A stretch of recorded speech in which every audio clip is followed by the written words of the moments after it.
Welcome to Massy Arts Society. How many of you have never been here before? Cool, a good chunk. Wonderful, wonderful, welcome. So Massy Arts Society is an Indigenous owned and led space. We are a community hub. We have, I don't know, 150 events a year, and we're very pleased that this is one of them. Yeah, we also have to thank, let's get this out of the way. We also have to thank, we have to thank the Government of Canada for funding, also the province of British Columbia for funding, and also the British Columbia Arts Council. Yeah, and it's always a little bit of a strange transition when I go from like thanking the government for their funding into a land acknowledgement, such as the complicated nature of this job. We are presently on the traditional territories of the Musqueam, Squamish, and Tsleil-Waututh nations. And as an Indigenous owned space, we take that really seriously, the process and the nuance of, anti-colonial frameworks, decolonization generally, is something that's sort of in the fabric and in the bones and in the brick of this business. And, this event, or one of the books that we're here to celebrate, some of you already have it, it's called Mercy Gene. And so I've been ruminating on this idea of mercy. I don't know exactly what it means to have a mercy gene, but like in the context of land acknowledgements, I'm thinking about how colonialism and capitalism are like fundamentally unmerciful things. And maybe that the process of decolonizing means studying and embodying as much mercy as is possible, maybe particularly mercy towards and in and through the land, Yeah, so maybe because decolonization and anti-racism and all these justice-aligned notions are iterative and personal, maybe the tone to set is to like meditate on mercy tonight and see how mercy might align with your idea of justice. And so with that said, just a few housekeeping things. There's a washroom behind me if you need it. There are limited quantities of books for sale. I almost feel bad because Mercy Gene is almost sold out and the show is just beginning. So please don't stampede me over there. There's only 1 or 2 copies left, but just about every book that you hear from today will be for sale. We also have bottled water. If you're really nice, I might sell you a bottle of beer or a glass of wine. We have limited quantities of that. Buy more books than you do wine. It's the ratio that we like. So without further ado, I will call Adrienne to the stage to host this event. Make some noise.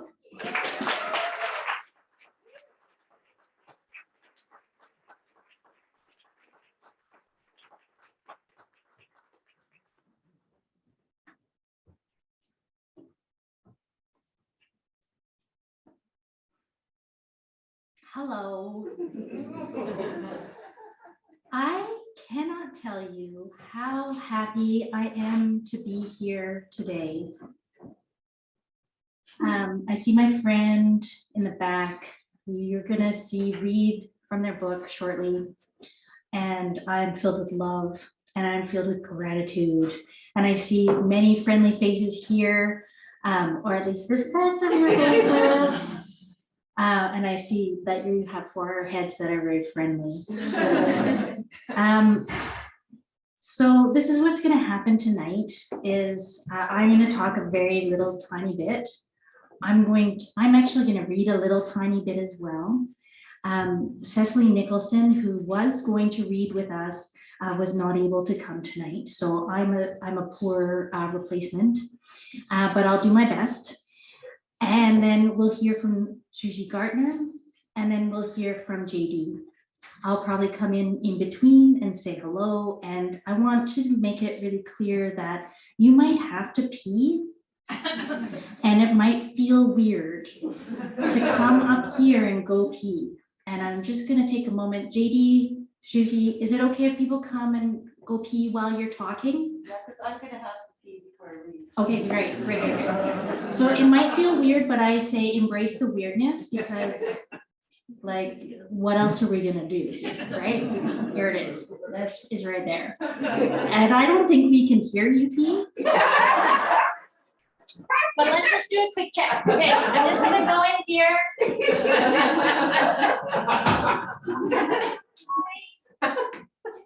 I'm not peeing, but I'm gonna drop. Wow, now it's good, right? Did you hear anything? No. A little bit. Okay, so here's. There was one part. I won't flush, but it was just one. Here's what I think the community agreement will have to be for tonight. If you must pee, take a couple squares of toilet paper and put them in the toilet before you pee. And it's gonna like make it so we don't hear you pee. But if you don't care if we hear your pee, then just pee. And flush. Yeah, we're like, if it's yellow, let it mellow. No, just flush. Flush, wash your hands, we're all good. All right, well, there is a limited, no, I'm just kidding. Limited supply of, no. There's plenty of everything you need in there, is in there. Just the books are almost sold out, but everything else is fine. Okay, it's just too much fun. I'm not a funny person, so I'm gonna read something really serious now. I'm gonna read from a play that was commissioned by Fujian Theatre in Toronto. And they had a project called Fearless. And the project was an experiment that brought live theater into people's cars. So what you would do, I love you. Okay, what they would do is you would, as the audience member, would drive around and you would get a location and you would go to that location, and then an actor would get into your car and then they do a little show for you, right? Like, how cool is that? So I was given the location. So they did 20 Canadian writers contributed a short work to this. So this is a short work that I'm going to read. My piece was set, they gave me the location. The location was Too Good Park in Toronto. And as a mother, that just was too good to turn down. So this is in 2019, back when you could have strangers in your car and it wasn't a really big deal. So that's what I'm going to read from for you tonight. All right. So you are driving a car. Actually, sorry, I'm older than I remember. You drive into a parking lot at Too Good Park. A woman in the parking lot flags you down and directs you to park on the grass. After you park, she opens the door and enters your car, sits down, and puts on her seatbelt. Hi, thanks. Thank you for coming. I really,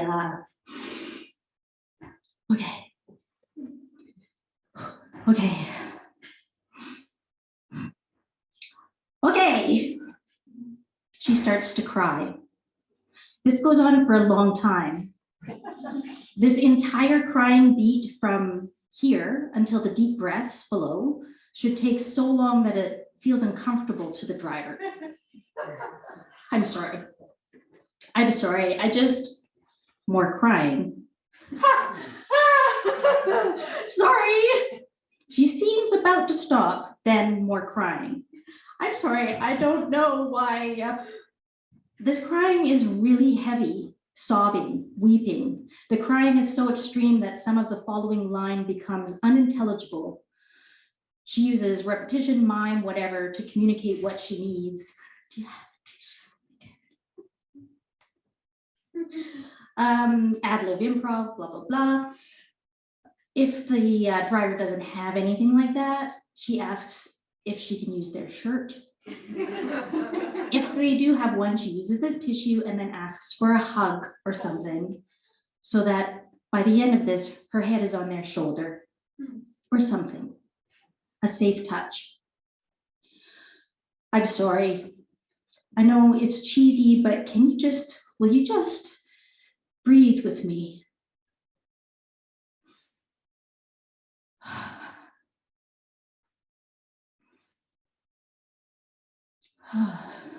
I'm sorry. I don't know if I can go back, you know? I don't know if I can leave, but I don't know if I can go back either. It's just,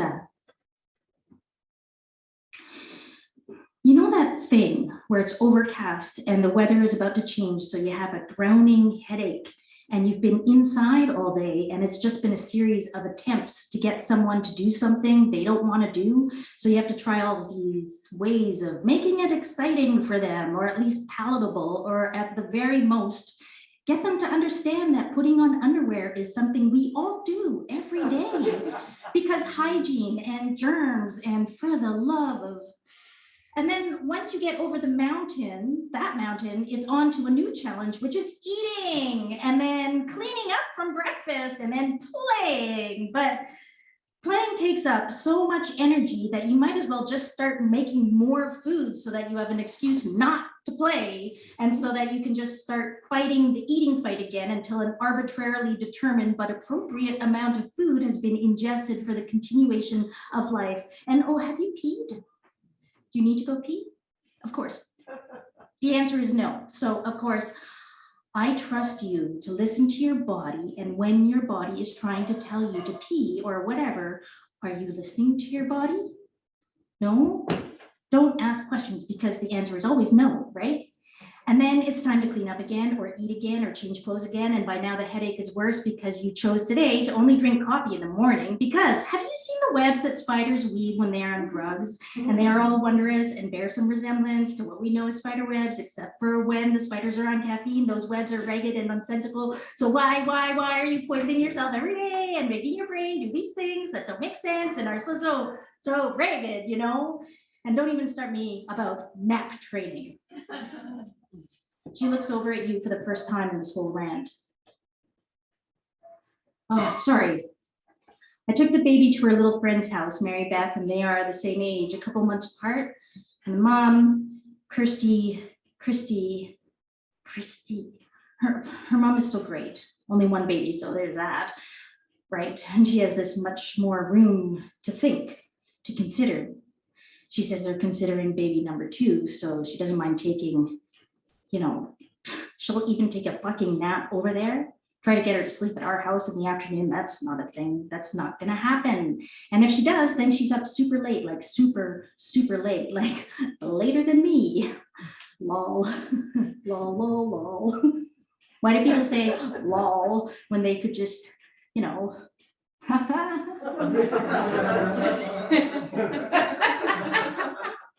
I left him a note so he can pick up the baby when he gets home from work, and that won't really ding anything, you know, ring any alarm bells or anything. That's what I do when I need a break. I leave the baby with a neighbor. Krista! Yeah, they'll be fine. Oh, yeah. 1 sec. Makes a call. Hello, Afsha, it's Kate. How are you? Well, I'm calling because I need to ask a favor, like a really huge favor, and I know it will put you out, and I'm hoping I can owe you one, because it's just I really need your help, please. I don't want to say that it's a matter of life and death, but it might be a matter of life. And can Scott come home with Eliza after school? Hello? Are you there? I need someone to help watch Scott, and you are, I mean, he loves Eliza and they just play so nice together, and it won't be late. Oh my God. Oh gosh. Oh my, of course. No, I'll find someone else, of course. Okay, good luck. I don't know if it makes sense to you, but may the compassionate spirit of Mother Earth go with you. Bye. Compassionate spirit of Mother Earth, what the actual? Okay, I have to find someone because her little girl is missing. Okay, missing. She thinks her husband that. Oh, Pete. For the love of fucking Pete the Penguilla. For the love of penguins, the polar bears, the fucking melting polar ice caps for the love of fracking and open pit mines, of tar sands. You heard me, tar sands. Of fucking Me Too and consent politics, of GSAs and walruses falling off cliffs, of gender binaries and fentanyl and bullying and pink shirts, fucking pesticides in the food, GMO, UCP and land protectors, clean water, melting permafrost, methane gas, rising water levels, the fucking 1.5 degrees Celsius before 2030. How the fuck are we supposed to raise our children in this shit?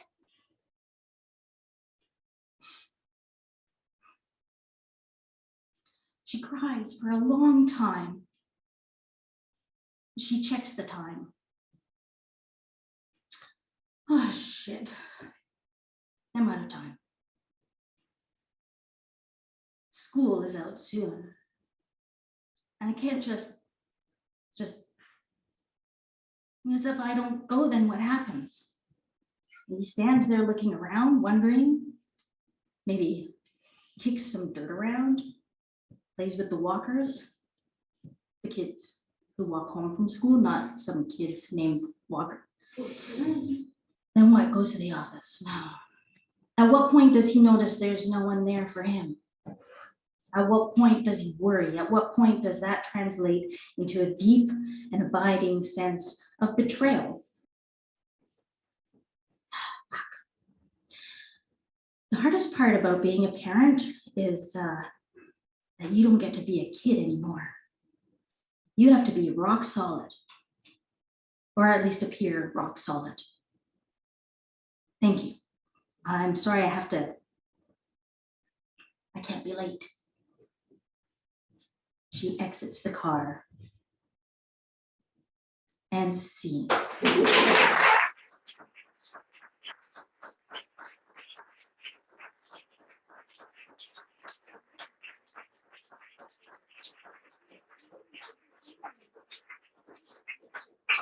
Thank you so much. That was really nice of you to clap.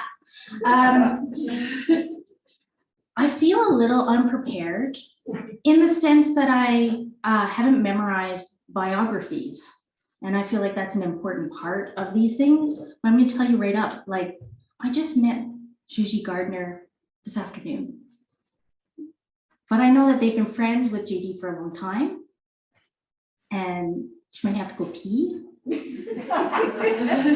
So that tells me that she's got a great sense of humor. And her book here is on sale as well. And I'd like to welcome here, Zsuzsi. Maybe you could come up. Are you okay to like improv a bit? Yeah. Okay, come here.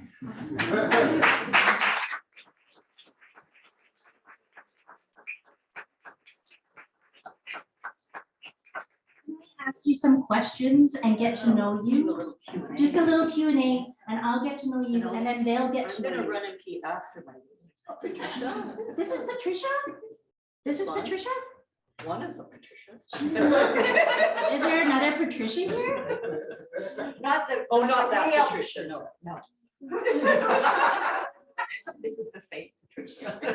Do you know what's going on? I just haven't seen people for a long time. No, I don't. Because I have been very COVID freaked out. And in fact, I went to the bookstore first because I haven't been anywhere Yeah. for 3 years. This is, I was gonna say, this is my crazy little book came out 6 months into the Big Island, 6 months into the pandemic being declared and right at the beginning of the lockdown. So I hadn't done any live events or gone to anything because I was like paranoid and super careful. And yeah, so I went to the bookstore not knowing about this wonderful space, and because I didn't read the invitation properly that I was supposedly involved with. So I don't know if that tells you anything about That tells me so much.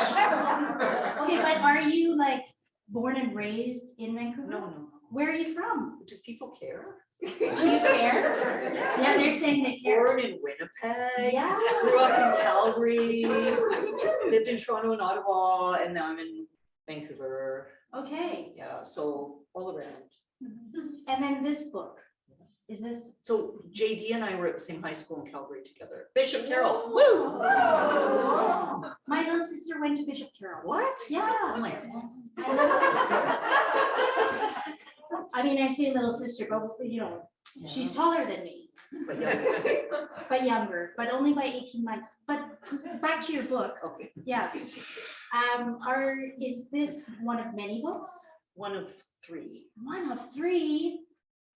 I haven't even written one. Okay, that's good. That's really You're optimistic. doing good. Thank Okay. you. All right, I'll just hand it over. I can tell you're ready for me to go away. This part of my intro was going to say that I am so absolutely, thank you, Adrienne. Yeah.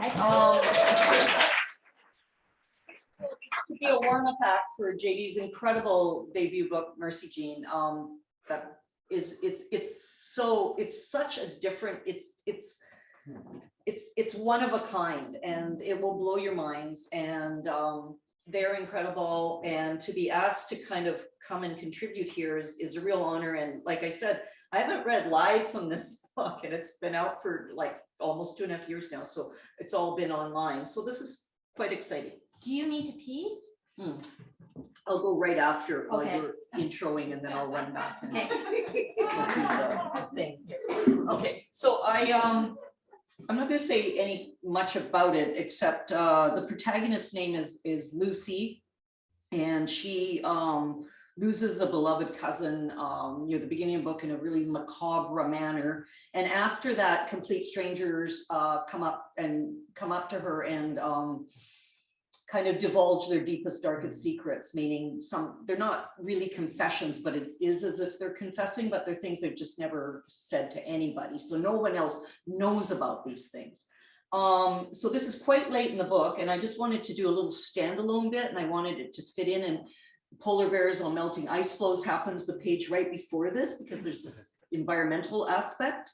So at this point in the book, it's in the last third, and there's this weird thing where she kind of reinvents herself continually. It's because she has a way with words, she always manages to land on her feet in these different jobs, but they're all like bizarrely different jobs doing different things, but they're with words. So she ended up getting a job with Mark Anthony Wine Merchants, because she filled out this questionnaire, like how to describe wine wonderfully. So then she finds herself in Adelaide in South Australia, kind of on this wine buying tour, and then falls in with these like happy-go-lucky kind of vintners that drag her to this brunch, and it's in honor of a international writers festival, which I based on a real experience there. So I'm not reading that part, but she goes to this and observes all these writers in action. And one of the writers at the, can you hear me? Yeah. I'm not really talking in the mic, but I'm quite loud. One of the novelists there is a Finnish novelist named Tula, and she's reads this bit about environmental degradation and the degradation of the coral reefs, and she finishes, and then the writers clap and the other people there don't clap, and then they start all this, because turns out they're all climate change deniers, and the writers are all like freaking out, like eating their little spicy crayfish, hors d'oeuvres, and like rolling their eyes, and trying to mentally circle the wagon. So this is after that scene. So I'm just going to read. The Finnish novelist, the Ernest Tula, invited me along to a public talk that evening held in a park alongside the River Torrens. The river had dried to a trickle during the drought and was now crossable on foot. You wouldn't even get the bottom of your espadrilles muddy. The speaker was from Montreal, a proponent of radical next generation climate science that up until recently had been viewed as a whole lot of hooey. I had no idea what to expect, but Tula spoke of this woman and her colleagues at the Rudolf Steiner Bioanthroposophy Institute with a messianic fervor I found irresistible. Besides, Tula turned out to be not quite so deadly serious once she had a few craft beers inside her. There she is, Tula hopped up and down in one spot while clapping her hands together like a child.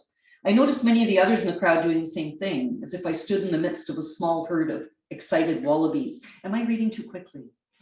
Should I slow down a bit? Sure. Okay. The speaker, I usually read too quickly. The speaker, a towering redhead in a rustic green caftan secured with some kind of bark or twine, began almost immediately, so I missed her introductory remarks amidst the initial clamor. And this is the speaker now. Sometimes she appears as a waif. Sometimes she is a tight-laced governess. Sometimes she's a cigarette girl in a 1920s speakeasy. Most often, though, she appears at the edge of your vision, a sparkle of beach glass, a shard of ice, the tail of a sirocco wind. Yet like the Yeti and the Christ, she is both mythical and utterly convincing. There have been many reported sightings of cave witches over the centuries, but prolonged encounters with the human species have been rare. There is a story about an 18th century Austrian spelunker who was exploring the Postjanavka cave in what is now Slovenia, well before it became a tourist destination. The third Baron von Holschatten went in as a strapping 33-year-old man and emerged an infant, baby Leopold once again, carried by an ageless woman with a withered arm. He was recognized as himself by the distinctive birthmark on his face, an explosion of magenta and turquoise writhing across his countenance like a nest of snakes. Believing him now cursed, his family disowned him. This was the first verifiable incident of human contact with the cave witch. Those of us who have devoted ourselves to the study of the cave witch were long derided as cryptozoologists, but as the cave witch has recently captured the imagination of a public weary of shrapnel and bombast, of choking heat and rising oceans, there has ensued a demand for information from the media and lecture invitations from the Ivy Leagues. To the ladies and gentlemen of the Fifth Estate and the Ivory Tower, we say this: the cave witch is not reducible to the equivalent of a TED Talk. And as with all things that become fashionable, there inevitably arises the desire to possess. A cave witch, though, unlike a Damascus steel chef knife or beachfront property, is not something to possess. Cave witches are rather solitary, but the few who do mate are like swans mating for life. We may not notice that she is bonded, as she is eclectic in her choice of partner. A chipped stone could take her fancy, or an abandoned cast iron skillet. She's fierce. She loves fiercely and loyally, though eccentrically. She is drawn to flaws, those cracks where the light gets in. In this way, she is like Japanese raku potters with their wabi-sabi aesthetic. Perfection and permanence are anathema to the cave witch. If you are conventionally beautiful or handsome, the cave witch will look right through you as if you were a curtain of rain on an otherwise bountiful day.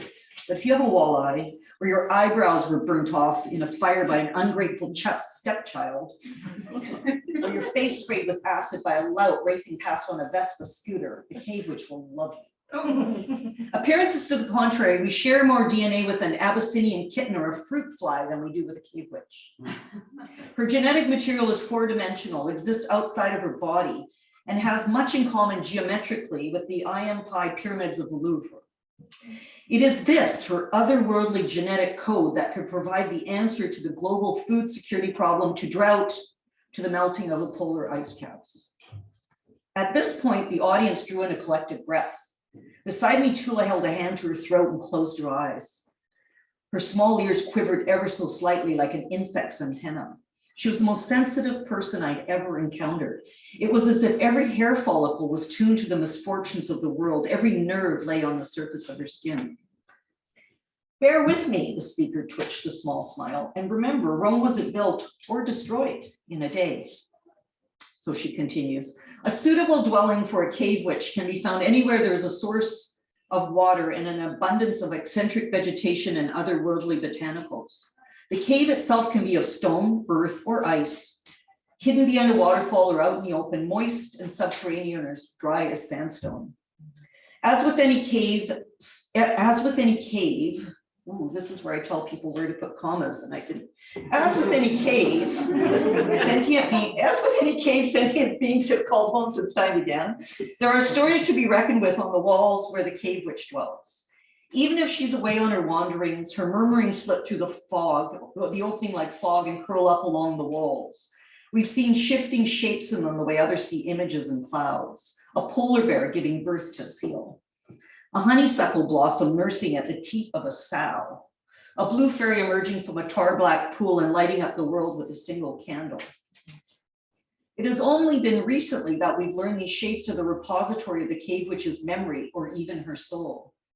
Our one close encounter thus far with a cave witch occurred last year in the Ziahazi Oasis at the edge of a desert in what used to be Libya. I forgot to mention this is set a few years, very recent or future, like near future. Her movements followed the sun. She took water in through her pores. She spent hours in a shallow pool near the opening of her cave, her hair a glossy, mossy green. Her silence was incandescent. It must be added that there is no record of anyone ever having heard the voice of a cave witch. In her bristled bromeliad-edged pool, the algae blooms enveloped her semi-submerged body. She shimmered in the peach-fuzzed moonlight, licked by phosphorescence. Tendrils of clematis and woody vines wrapped themselves around her wrists, her waist, and began to tango. The milk thistle threw up shimmering clouds of pollen, as did the black spider lily. The date palm sang a song so ancient even Methuselah, the oldest saguaro cactus alive, could not recall its origins. She breathed in deeply as if inhaling the very universe itself. We believe, as in the Institute, and are on the verge of proving that she exchanged RNA with the plant matter around her. A ripple, almost like an electric current, pulsed through the crowd. I was sure that if Tula had touched a finger to my arm at that moment, one of us would have self-combusted. The speaker drew a breath. We now know she is everywhere. Contrary to the old wives' tale spawned back in 1746, when the cave witch emerged from the Postoyanska Yama with the future Baron von Holschatten III in her arms, the cave witch does not wither the corn. She is the blessed mater familias of the flora, Madonna of the fields, our Devi of blue agave, mother of root ball and seed pod, Demeter, Capula of loose strife and fern, Zara Mama, savior of the corn, the lover of the pocked and broken. Beside me, Tula vibrated so rapidly, like the wings of a hummingbird, that her feet left the ground. Thank you.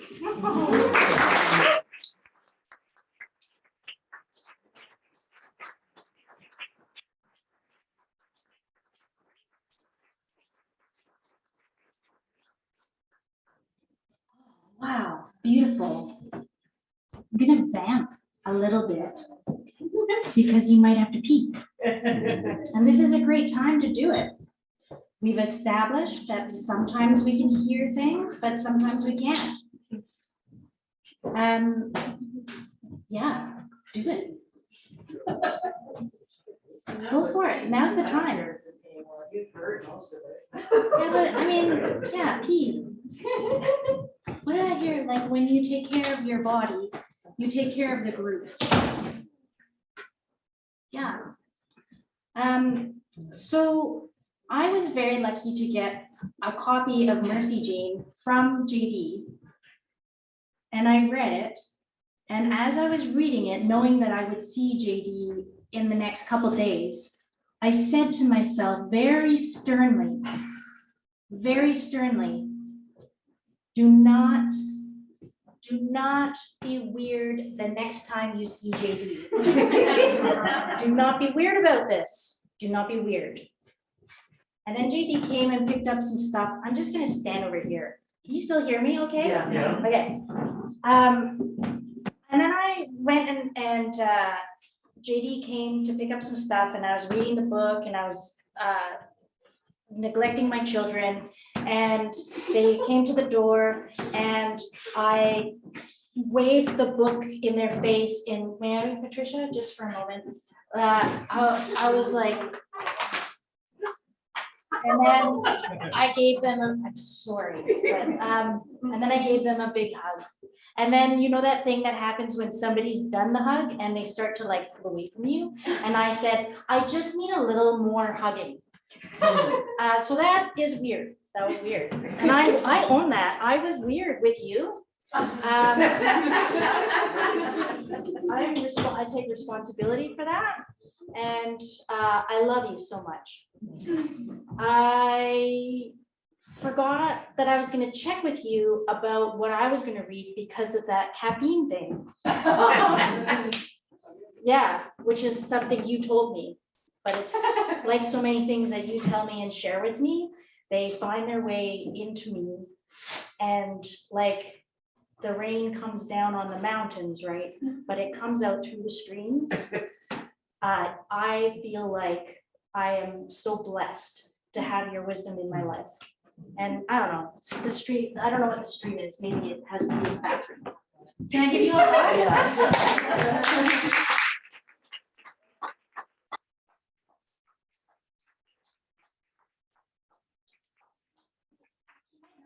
I'm a nut. It feels like a pretty great room. I'd like to thank Massy for the ASL interpretation. Really appreciate that. Yeah, I'm JD. I'm looking out there. So many people I know and love. A book has one name on it, and so many people are here who really love me and encourage me. So it's really an honor. I've never done a book reading. I've done lots of theater and performance. I feel a little shy, like I should have worn a nicer jacket or something. But here we are. I just wanted to say that the writers that I invited to read with me tonight, so Cecily, so dyslexia, Cecily, I met on a Canada Council jury, and she had seen one of my plays, and she said, "You should write a book." I said, "I can't write a book. I'm dyslexic and I write out loud, and I wouldn't know how to do it." And Cecily was the first person who said, "Tell me how to." So we were out for dinner. Tell me how you write, and then sort of wrote down on a napkin a grant I could apply for, and we just called it writing out loud. And then she suggested I work with someone literary. I didn't know anyone literary except my friends in books who aren't my real friends. More later. And Zsuzsi, who we knew each other when I didn't know you in high school, but when I did Loose Moose, and you dated Tony Totino. Oh, that's not crushing you like I mean, doesn't that just say it, Tony Totino? And so we'd seen each other, and I knew you were a writer, and I read your books, but I decided to double dog dare myself and write a short story for Walrus, and I got shortlisted. I didn't win, but Zsuzsi contacted me right around the same time as Cecily had suggested I could maybe write a book. And so I didn't know at that time that Zsuzsi had taught in the creative writing program at UBC for a long time. I didn't know any of that. I just wrote an email and said, "Do you remember me? I want to write out loud and send you things." And she said yes. And she just accepted how I wrote, was super encouraging, held the pieces. I'll tell you how this book is not very, if you're hoping for an Aristotle kind of journey, this is not the book for you. She held all the pieces and then encouraged me to just keep, there's different points of view, there's all kinds of things, just held the pieces, told me to keep going, and then when there was enough pieces, I don't know how many, she put them all in order and I put them all in order, and there was only one difference. And I ended up going with my. So and then publishers weren't picking it up because I kept calling it a fictitious memoir. I honestly didn't know what autofiction was until I wrote this book. And Zsuzsi said, "We got to get it to a fiction editor." So Zsuzsi, I know you do a lot of things to help a lot of people, and you've helped so many students, and thank you for agreeing to help me. Please, a big round of applause.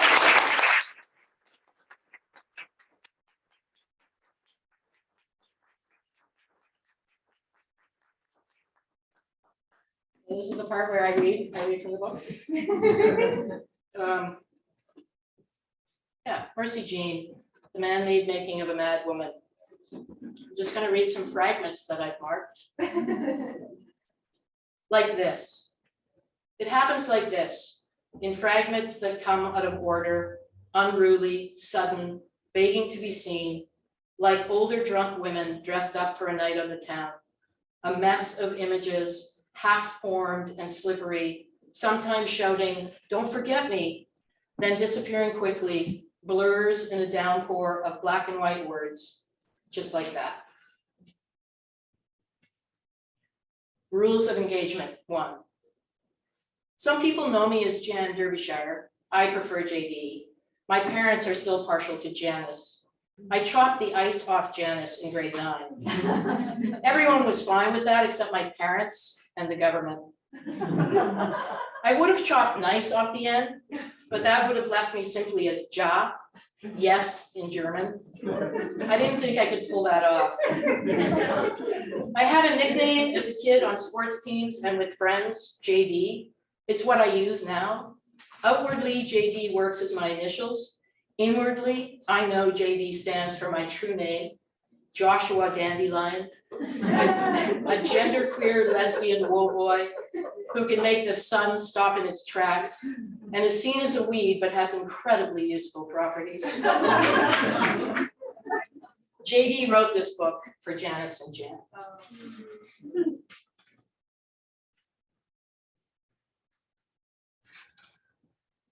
Weema, weema, weema. We arrived with some passing sirens, caught a free ride on the windy wail of sound waves, screeching like off-key cats learning opera. No one knew we were there. A perfect hiding spot, an auditory camouflage, keeping us secret long enough to make it to the next brain that was ours to possess. You gotta love this man-made yet unearthly sound, intended to attract attention. Clear the way, emergency, emergency, stop everything, let us through. So commanding. All to arrive as quickly as possible at the scene of a human failing of one sort or another. This sound can never mean anything good. Although we've learned that for some humans, a siren, like the ringing of a bell for a good Buddhist, can bring a person back to the here and now. A siren can remind poor humans how soft they really are, and that at any given moment they could run into something hard and non-negotiable. A siren brings them back to themselves because someone else just broke. Gratitude kisses their thoughts like morning dew, refreshes everything, clears the clutter, and triggers the giving of thanks for simple things. Walking down the street with all their bits in the right places, everything going tickety-boo. This body for today is complete, untorn, miraculous in how the bits work together. The senses sense, the nose smells the scent of a freshly sprayed dandelion patch. The mouth still tastes that last swill of coffee swallowed in a rush. The hands brush toast crumbs off the cotton pants. The eyes track the ambulance as it passes by. The ears listen to the fading sound of an emergency, moving farther and farther away from them and smack into the life of someone else. Poor humans, and they're constantly banging about, accidental by nature, so easily distracted, so clumsy. Thin bags of blood and bone and soft organ, like wounded gazelles watching lions get closer and closer, waiting in the shade for their inevitable demise. Even the biggest and strongest of the human men and women, and everything in between, are flowers, delicate, crushable flowers. And here we speak only of the body.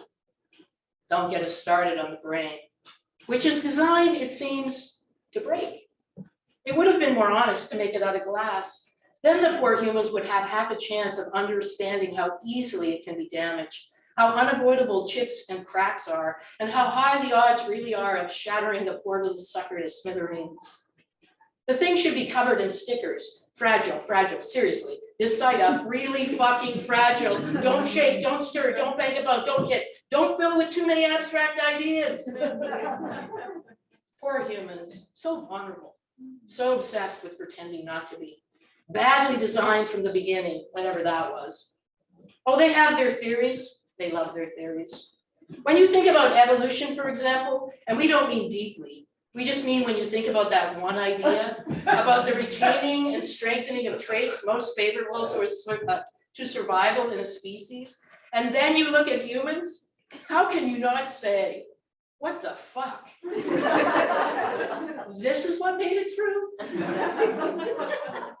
And then there's our sneaking suspicion that these glass-brained bags of blood lean towards self-destruction. They've built a world of haves and have-nots, surrounded by metal and concrete and glass and guns, fucking guns, and bombs and chemicals, and lest we forget, contact sports.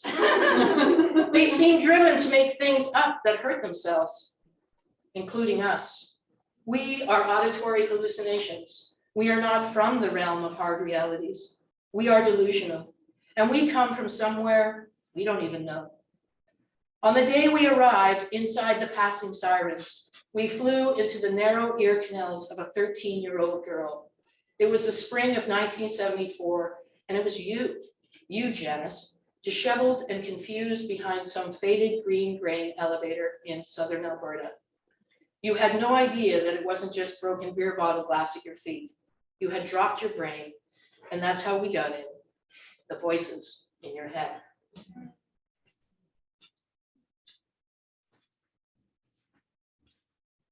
Known triggers, 1. A million shades of green, jelly beans in a jar, cliches about sewing, the distance between X and Y, clinging to perfection, blood to the mouth, old aging pain, bodies of dead sentences, ants that listen, the name Janice, liver and onions, oil furnaces, a day a lot like this one, waiting for a space in a conversation, morphine-like hormones, heart-shaped things. What the fuck happened? How's everybody doing? Very happy. No. How's everybody doing? To work on that serious literary presentation. Dave, are you still coaching? What the fuck happened? The first time I was hospitalized and certified insane was a surprise to everyone, including me.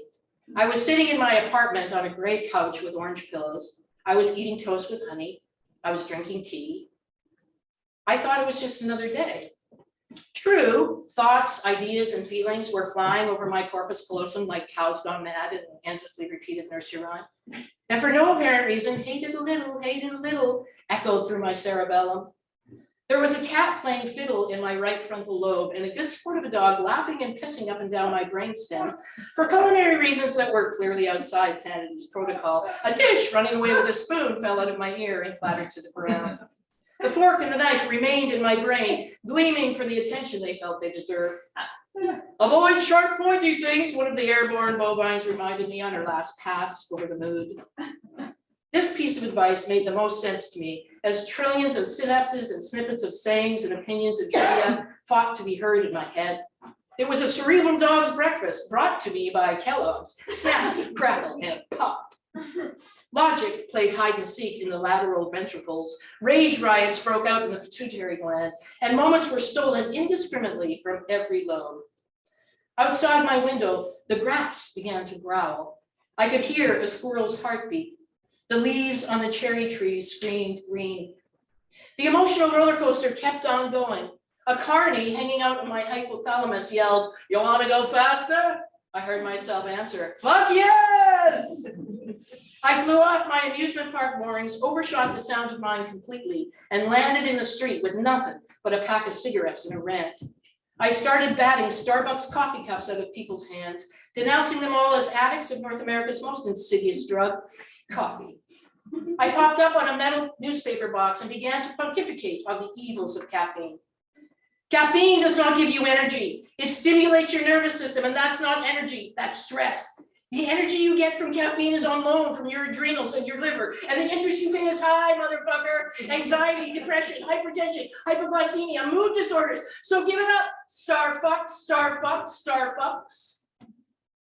I knocked coffee cups out of people's hands in slow motion. It was sort of like that from what I remember. I vividly recall what happened next. Some lovely boys in blue came, police, put a lovely pair of locking bracelets on my wrist, handcuffs. They put me gently into the back of their pumpkin, squad car, and took me to the ball, hospital. I was admitted against my will, certified.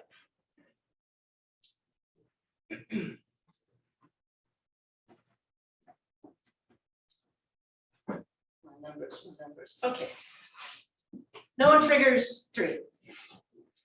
Greasy pianos, rain dust, French men in Japanese suits, all-day jawbreakers, bird skeletons, certain charms on charm bracelets, chipped cartoon-themed salt and pepper shakers, broken seesaws, nice people on the psych ward, cigarette butts in puddles, these two words together, animal husbandry. Bliss at end. And this is, from the Voices. Resist. This is a quote. The consciousness that the patient person has of his or her or their illness is, strictly speaking, original. Michel Foucault, Madness and Civilization, A History of Insanity in the Age of Reason, 1965. Previously published as Madness, The Invention of an Idea, 1954. Don't pick it up. The line, the thread, the unraveling, the thin twine of spider spit. The spider is fucked up on caffeine and thinks it's spinning its web, but it's more like, listen, wheels, wheels, wheels spinning inside her body head. Resist the caw of the crows, the frogs storming the footbridge, the long and low call of an ex-lover begging you to drop by. A sickening baying, like a moose shot but not yet dead. Resist the Lego raining down that builds itself into a fortress. Your hands feel and smell like licorice babies. Don't eat your fucking hands. Here comes some angry focaccia protesting the coming of spring when people eat less bread. As for the problem with the witch and sandwich, don't get us started. A placard drives by. Buses are just limousines full of strangers you haven't met yet.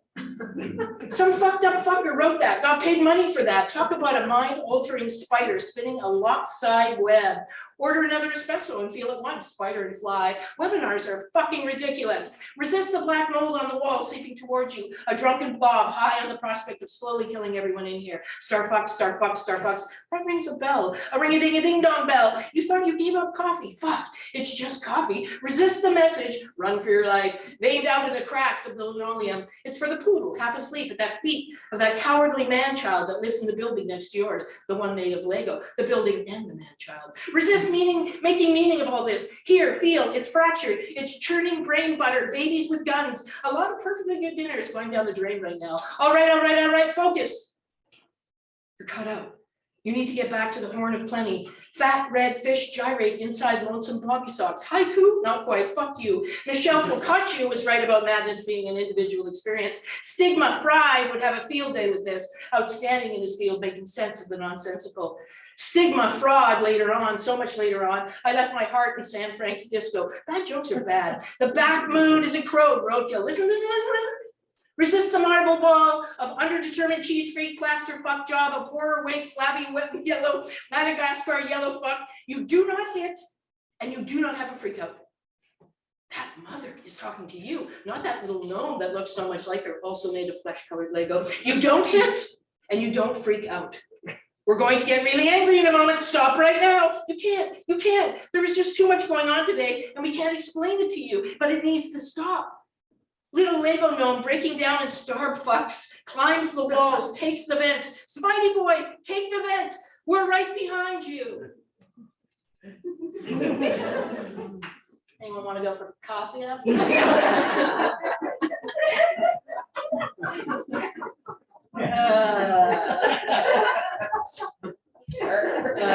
Okay, I'll just read two more.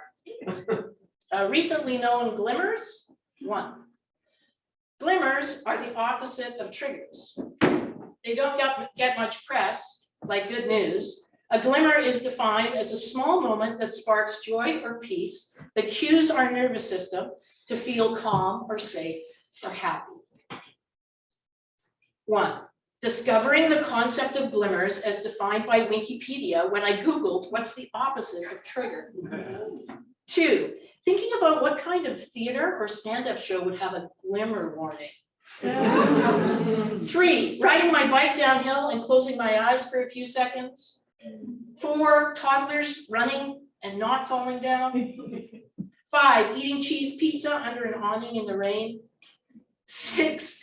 How Casey makes me laugh with her impersonation of Alanis Morissette. 7. Snow globes from places that don't snow. 8. A long deep drag and a Popeye candy cigarette. 9. Colossal squids. 10. That 2 women married to each other, both play on the Chicago Suns WNBA team and won the championship in 2021. Bouncing a high bounce pinky ball. The movie Inside Out. Swimming in a lake at night in the summer. My mom's paintings, especially Psycho Cat.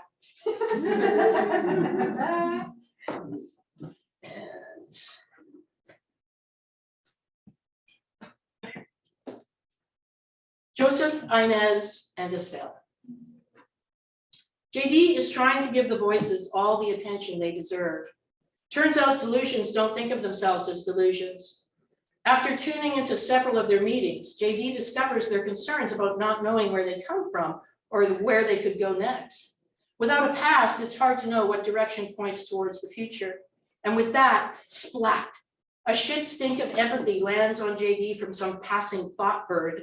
Is it possible that voices are themselves victims of trauma? Holy shit, no wonder they're so mean, Batman. They don't know who the fuck they are. JD begins to take an interest in their daily habits, to listen deeply and ask questions. JD plies them with kindness, doling out tiny bits of affirmations like Smarties from a shaky pack. They teach the voices how to sing along to uplifting songs. Aretha Franklin's I Say a Little Prayer is the voice's favorite so far. JD is thrilled. Negotiations worked intermittently. Bounce back bullying made everything worse. But this RESPECT thing seems to be working. They ask to be named. JD doesn't rush into any offerings. They think long and hard about all that, with the deep caring of a parent naming a child. JD finally decides on Joseph, Estelle, and Inez after the three characters in Jean-Paul Sartre's play, No Exit. It seems right to name them for the play that gave us the famous line, hell is other people. JD reads the play to them every night and makes a dream come true they didn't even know they had. They have become their own book club. The voices hauntily discuss Sartre's idea that human beings are condemned to be free, because with freedom comes responsibility, and with responsibility comes existential anxiety. JD tells them they believe Sartre when he wrote that human beings attempt to escape existential anxiety by giving up their freedom to others. In fact, that's what JD thinks they did with the drinking and the drugs and the bad marriage and the psychiatry, and maybe even the voices. In the worst of it, says the newly named and astute Inez, you've let us create meaning for you, which is a form of what Sartre refers to as bad faith. They all nod at once. And with the heaviness of that idea, JD passes out for a minute or two, suffering from a little bit of big thought narcolepsy. JD continues to read the voices No Exit, and they begin to take on the backstories and motivations of the characters, like actors rehearsing their roles. It doesn't take long before they're fighting amongst themselves. It doesn't take long before they begin to think of JD's head as a hell they are literally trapped in. The voices begin to cry out for freedom. JD decides to give them a little taste. They start small, suggesting the voices hop onto their shoulder for a moment at the park. Then JD moves to jumps, encouraging the voices to leap into the chair beside them at the library. Everything the voices experience outside JD seems to stun them into good behavior. It's been a long time since they've been out. Are the voices ready for longer flights of freedom? JD can only hope. With all the audacity of a mediocre falconer, JD begins releasing their voice hawks to circle and swoop in the air above them before calling them back to safety. JD continues to imagine the possibilities of this analogy of voices and birds, words, and hawks for a few years. Slowly, the voices go and come back, first for 30 seconds, then 5 minutes, then a half an hour, and once, on a serendipitous day when their self-esteem was high and the weather conditions perfect, a whole day of release. They were at Jericho Beach when the tide was low. They could almost see them go. Was it them or the wind rippling the water as the voices flew farther and farther away from JD? Who can say? There were no witnesses. Of course, JD is aware that they're guilty of how do you say that, Jish? Thank you. Wishful thinking. They are thinking of the voices as existential wild birds of prey, named Joseph, Estelle, and Inez. What's true is that JD is just fine with that. It's the best they can do at the time, and it seems to be working. What JD really has to work hard to let go of is the fact that they don't know where the voices go when they're gone. When JD releases them one sunny afternoon from the window of their car, the voices do not return. JD is convinced that they are gone for good. They can only hope that it's not to nest in someone else's brain. They can only hope that their time together has evolved all of them into more compassionate entities. JD feigns surprise when the voices come back to them 3 months later for what they say is a visit, but so far they haven't left again. Did JD call them back with their own existential angst, or did they return to JD with theirs?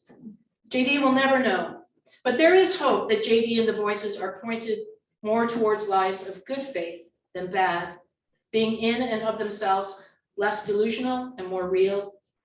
This is the story they tell to themselves, and it seems to make existence easier. This is just what is.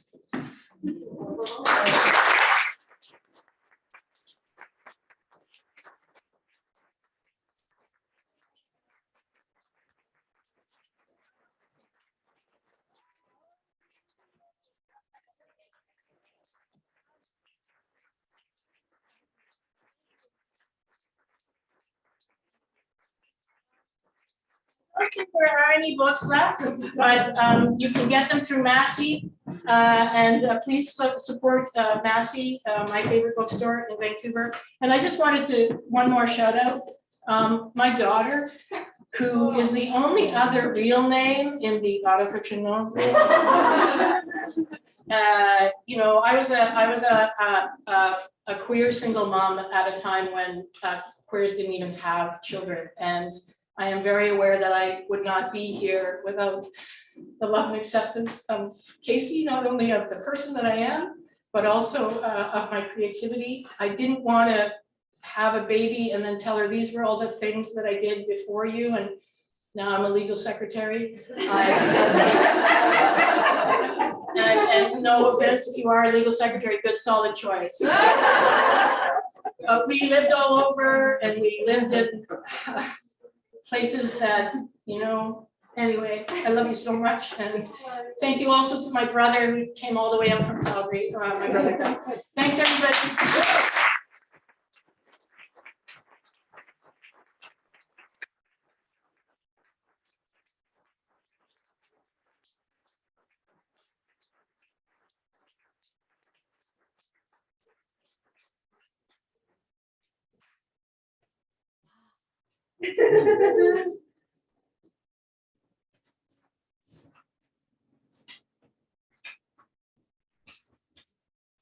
Today I learned, like, this is thank you. Thank you for coming tonight.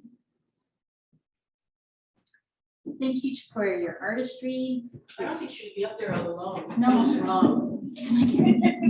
It just feels wrong. Thank you. There's no books left. But Zsuzsi's books there, which I'm gonna get one of those. Yes, Yeah. that's a great book. And please. This feeling tonight, like, we can take it out there and we can share it with those that we encounter. Thank you. Thank you, everyone. Thank you.